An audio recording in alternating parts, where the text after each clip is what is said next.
আমার মতো ঝালখোররা যদি এই মরিচ খোলাটা পায়, চোখ বন্ধ করে 2 প্লেট ভাত শেষ করে ফেলবে।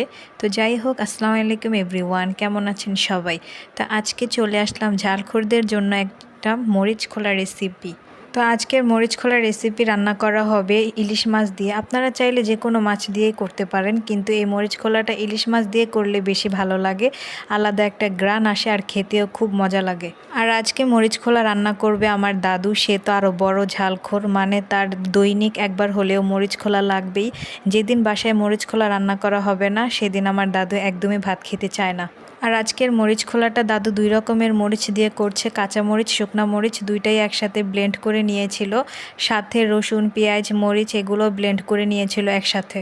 আপনারা চাইলে শুধু কাঁচামরিচ দিয়েও করতে পারেন, আবার শুকনা মরিচ দিয়েও করতে পারেন, এটা যার যার ইচ্ছে। কিন্তু দুইটা মিক্স করে করলে মনে হয় বেশি মজা লাগে।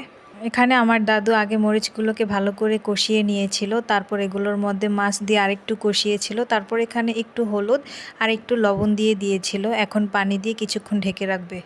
আর আজকের ওয়েদারটা দেখেন কি পরিমাণে সুন্দর, মানে আজকে কিছুদিন ধরে বাহিরে খুব পরিমাণে বৃষ্টি হচ্ছিল, কিন্তু আজকের ওয়েদারটা একটু ভিন্ন রকমের। কোনো বৃষ্টি নেই, কিন্তু ঠান্ডা ঠান্ডা আর বাহিরে প্রচুর বাতাস। আর এদিকে দেখেন আমাদের মরিচ খোলায় কিন্তু বলক চলে এসেছে, এখন শুধু পানি শুকানোর অপেক্ষা। পানিটা শুকালেই কিন্তু আমাদের মরিচ খোলা একদম রেডি হয়ে যাবে। তো আমার দাদু কিন্তু কিছুক্ষণ পরপর ঢাকনা উঠিয়ে বারবার করে নেড়েচেড়ে দিচ্ছিল, না হলে নিচে লেগে যেতে পারে। আর এদিকে ভিডিও করতে যেহেতু আমার কি একটা অবস্থা, আমার দাদুর সাথে বিশ্বযুদ্ধ লেগে গিয়েছিল মনে হয়। মানে এখন ভিডিও করার আগেই সে সব কিছু দিয়ে দিচ্ছিল। তো মরিচ খোলার কালারটা দেখেন এত সুন্দর আসছে, ঝালখোররা দেখে তো জিহ্বায় পানি চলেই আসবে। তো ভালো থাকবেন সবাই, আজকের জন্য এতটুকুই, আল্লাহ হাফেজ।